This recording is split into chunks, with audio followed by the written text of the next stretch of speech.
9 April 2025। আমাদের দীর্ঘ পূর্ব পরিকল্পিত কাশ্মীর ভ্রমণ বাতিল হওয়ায় মন খারাপ ছিল খুব। অফিস থেকে ফিরে সত্যি ভেঙে পড়েছি, মন খারাপ। মৌয়ার ভাই বলল, জান্নাত না হোক, স্বর্গের কাছাকাছি তো যাওয়াই যায়। আমাদের যেতেই হবে, নইলে নরকে ফিরব কেমনে। এই প্রথম দুর্গাপুর থেকে এসি স্লিপার বাস বুক করলাম শিলিগুড়ি তেনজিং নর্গে বাস স্ট্যান্ডের উদ্দেশ্যে। ভ্রমণসূচিতে প্রথম গন্তব্য চিত্রে।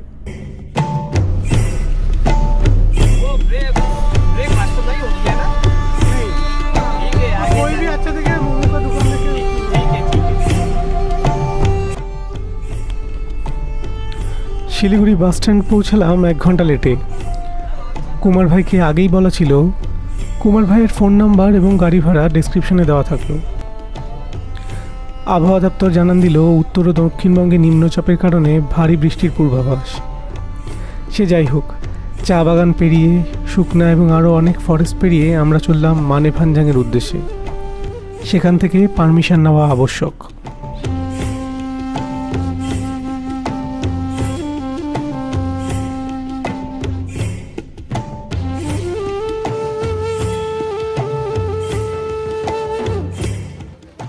পথে উপরিপাওনা গোপালধারা টি এস্টেট, যা পর্যটন কেন্দ্র হিসেবেও পরিচিত। মিরিক মহকুমায় অন্তর্ভুক্ত গোপালধারা চায়ের জন্য আন্তর্জাতিকভাবে বিখ্যাত। অতএব আমরা জিরিয়ে নিলাম চায়।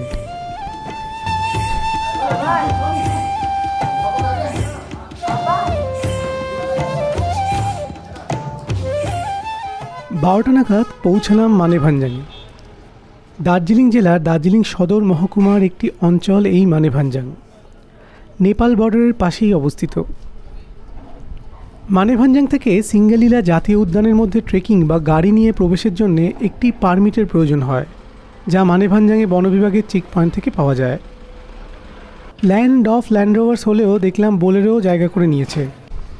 ল্যান্ড রোভার বা 4 হুইল ড্রাইভ গাড়ি ভাড়া করতে হবে, কারণ ব্যক্তিগত যানবাহন প্রবেশের অনুমতি নেই। আমাদের বলা হয়েছিল চিত্রে থেকে 10 তারিখ ফোন করলেই আলে যাওয়ার 11 তারিখের গাড়ি পাওয়া যাবে, কিন্তু তা সহজে হয়নি। সে ঘটনা না হয় শেষে বলবো। আপাতত আইডি কার্ড দেখাতে হলো চেক পয়েন্টে, আর দিতে হলো 100 টাকা জনপ্রতি। মার্কেট থেকে কিছু কেনাকাটাও করলাম। কেনাকাটা করে রওনা দিলাম চিত্রের উদ্দেশ্যে।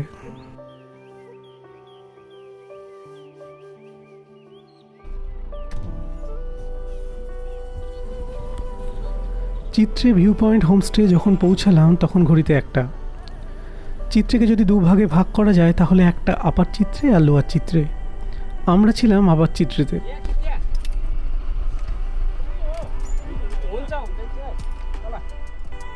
এখানে একটাই হোমস্টের রুম ছিল পরিষ্কার আর কোজি।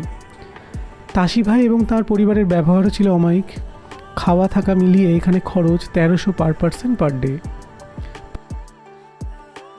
পাশেই আর্মি চেক পয়েন্ট। এখান থেকেই ভাগ্যে থাকলে কাঞ্চনজঙ্ঘা দেখা যায়।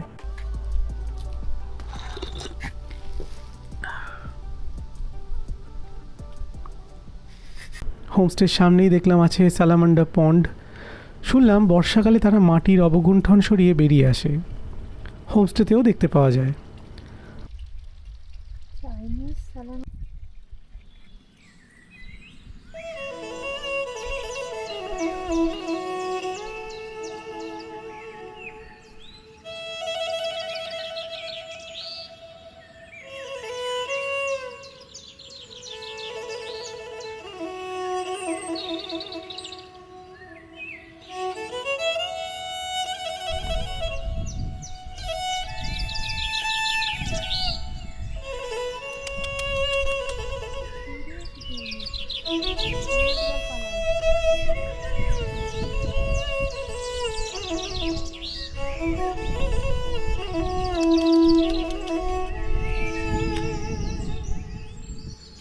মধ্যাহ্নভোজ সেরে আমরা একটা ছোট্ট হাইকিং করলাম চিত্রে মনাস্ট্রির উদ্দেশ্যে।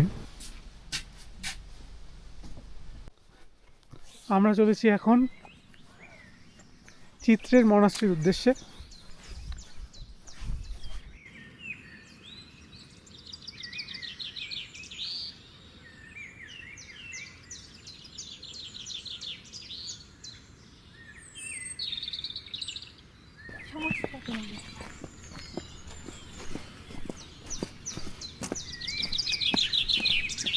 কাছেটাকে নাও না, কোথায় চিউ চিউ চিউ যাচ্ছে।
मोनेस्ट्री का गेट ये है।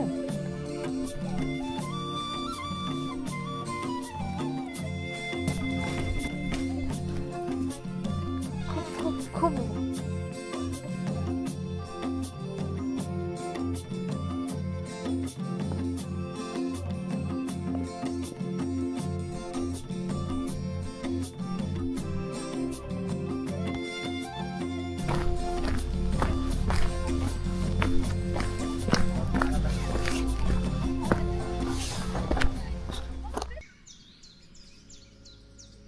এই মঠটি গেলুকপা বা দ্য ইয়েলো হ্যাট সেক্ট সম্প্রদায়ের অন্তর্গত এবং এটি মৈত্রেয় বৌদ্ধের 15 ফুট উঁচু মূর্তির জন্য পরিচিত। গেলুকপা হল তিব্বতী বৌদ্ধ ধর্মের একটি প্রধান শাখা। বৌদ্ধ ধর্মের ভবিষ্যতের অনাগত বুদ্ধের নাম মৈত্রেয় বুদ্ধ। বিখ্যাত ফটোগ্রাফার তন্ময় চ্যাটার্জি এই মনাস্ট্রি সম্বন্ধে লিখেছেন, I have never seen such a unique celebration of Buddha Purnima anywhere else, including Bodh Gaya and Kushinagar. But there's something absolutely magical about this procession through the beautiful mountain landscape, with everyone chanting Buddhang Sharanang Gacchami. The weather is absolutely fabulous too, as the rest of the state Burns, this region experiences the first rainfall of the oncoming monsoons.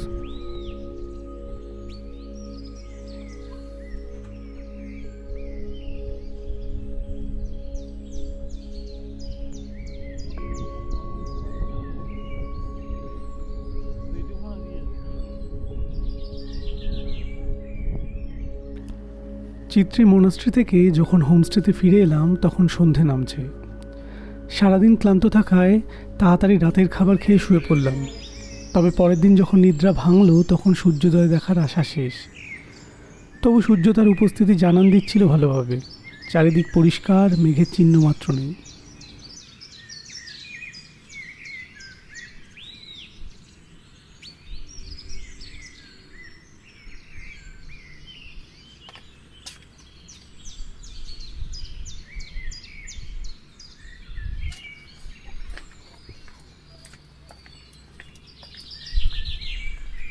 এখানে বলে রাখি, চিত্রে 8340 foot উচ্চতায় অবস্থিত একটি ছোট পাহাড়ি গ্রাম, যেখানে সান্দাক ফুট রিক্রুটের ভ্রমণকারীরা সাধারণত বিশ্রাম এবং রিকুপারেট হওয়ার জন্য থামেন।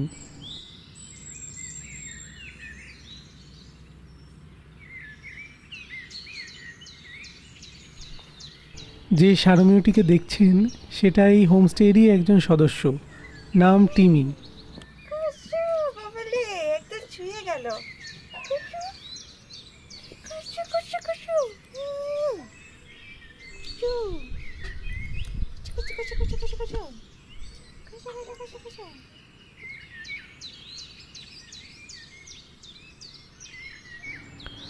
শুনলাম ভোরবেলায় হোমস্টেতে 3 জন পর্যটকের একটি দল এসেছে। ব্রেকফাস্ট সেরে আমরা সবাই চললাম পাইনের জঙ্গলে।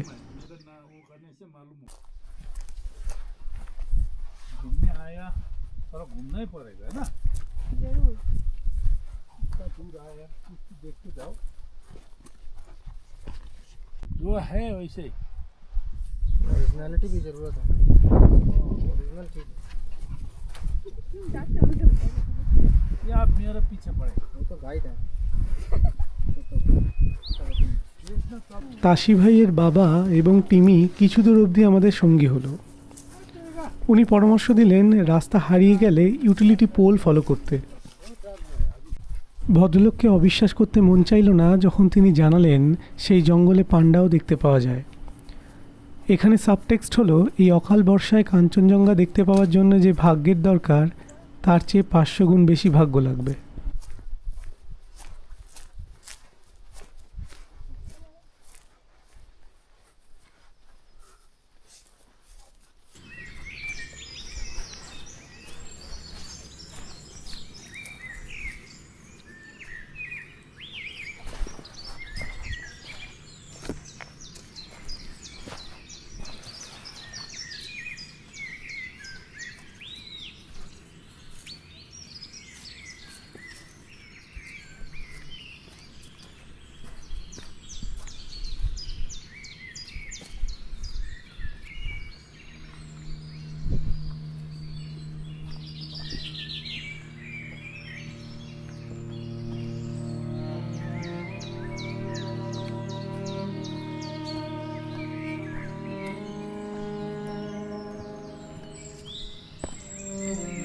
কদিন পরে ফুল ফুটবে।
এইসব বিশালকায় পাইন ঘেরা জঙ্গলে হাঁটতে হাঁটতে আমি কেবলই তাদের মাথা লক্ষ্য করছিলাম।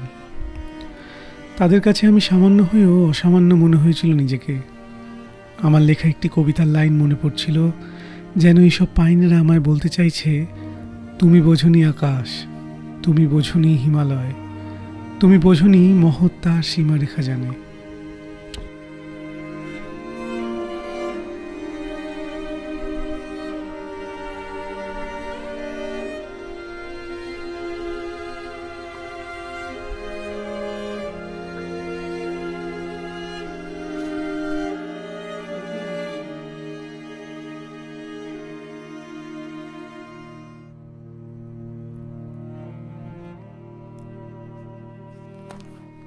হাইকিং শুরু করেছিলাম 5 জন। জঙ্গলের গভীরে যখন পৌঁছালাম লক্ষ্য করলাম আমি আর মৌ ছাড়া কেউ নেই।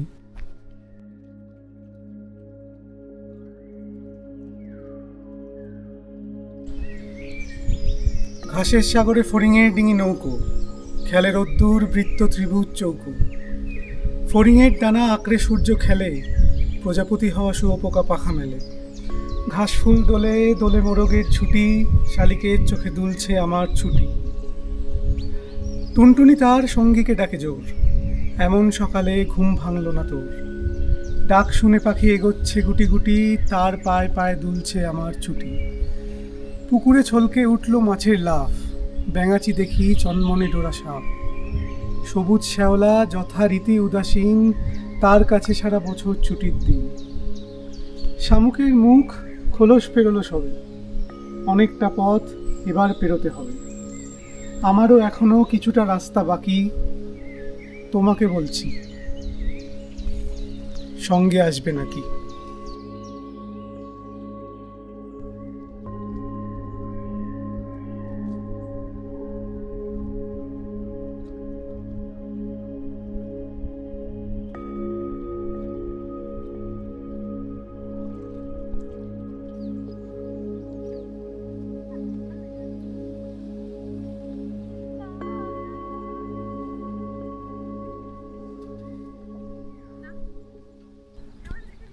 হোমস্টে যখন ফিরলাম তখন সূর্য মেঘের আড়ালে, খানিক বাদেই নামলো মুষলধারা।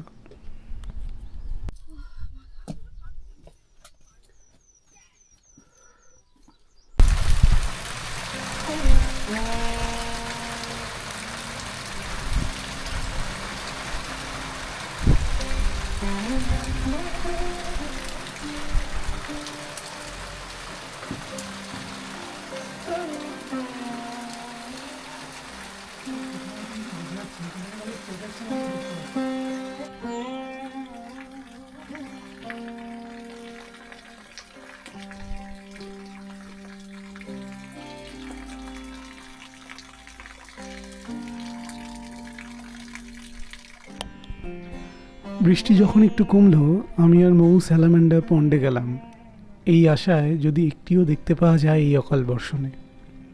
অগত্যা নিরাশ হলাম।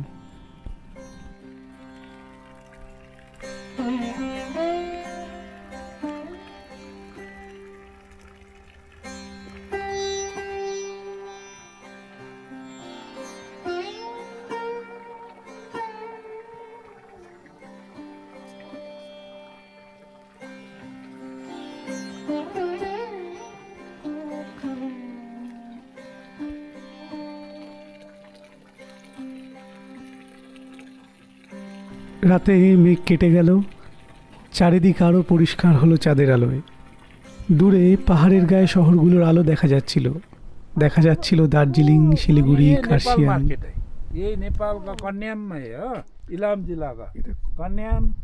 ये जो কার্শিয়াং, वो अंतु बोलता है ना, ये सब सिलीगुड़ी। इधर में। ये नेपाल का मार्केट, वो सब देख रहे हैं, ये नेपाल है। ऐसे ही क्लियर है तो कंचनजंगा भी हाँ, कंचनजंगा अच्छे से ये है दिखेगा। यहाँ। ये जो लाइट जल रहा है ना, हाँ। वही है कंचनजंगा, वहीं दिखेगा। उधर तो कहाँ था, ये नहीं है, उधर तो ये है, क्या बोलते हैं, बादल है पूरा।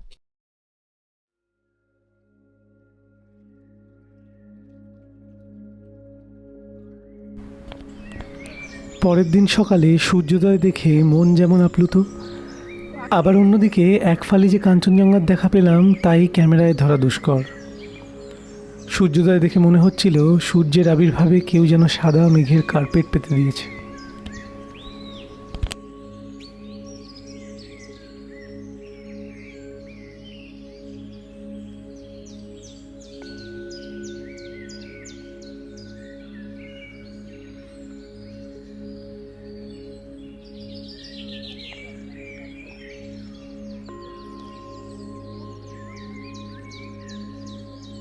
সূর্যোদয়ের পরে সকালেই দেখে এলাম হোমস্টের সামনেই একটা বৌদ্ধ প্রার্থনা পাথর, ওম মানে পদ্মেহম মন্ত্র দ্বারা খোদাই করা।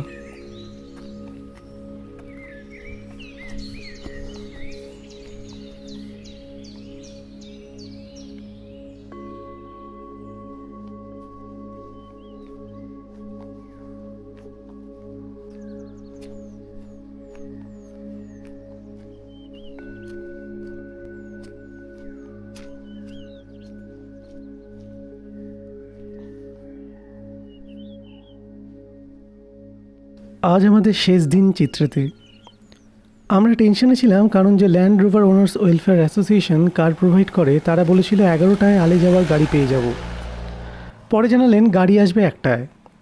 1টার সময় ফোন করলে বলল গাড়ি পাওয়া যাবে না, পরের দিন সকালে ভ্রমণ করতে। আমরা বললাম আমাদের ঘর বুক আছে আলে, যেতেই হবে। তখন বললেন ঠিক আছে, 2 দিন থাকা যাবে না, 12 তারিখ গিয়ে 13 তারিখ টুমলিংয়ে ফিরতে হবে। অগত্যা রাজি হলাম। তাসি ভাইয়ের বাবা বলেছিলেন যতক্ষণ না গাড়ি আসছে ঘর ছাড়তে হবে না। আমাদের খাওয়া দাওয়ারও চিন্তা করতে বারণ করেন। প্রকৃত অর্থেই হোমস্টে।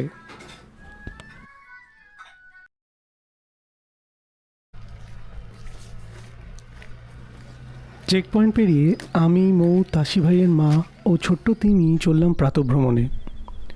এখানে বলে রাখি, আমরা চিত্রে থাকাকালীন তাসি ভাই ছিলেন সিকিমে। হোমস্টে বুক করতে হলে তাকেই আপনাদের জানাতে হবে। ভিডিও ডেসক্রিপশনে তাসি ভাইয়ের নাম্বার দেওয়া থাকলো।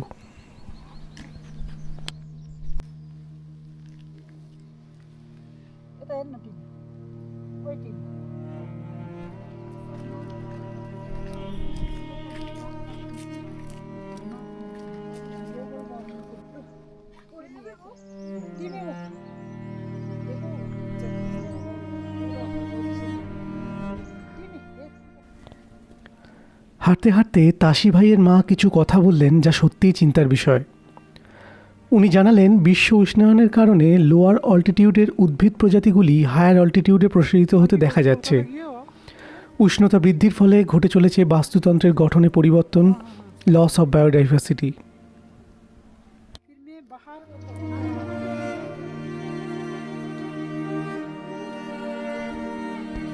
গাড়ি যখন এলো তখন ঘড়িতে প্রায় 3টে। চিত্রের অপূর্ব পরিবেশ, পাইনের জঙ্গল আর তাদের মতোই সুন্দর এই হোমস্টের মানুষগুলো স্মৃতিতে রয়ে যাবে।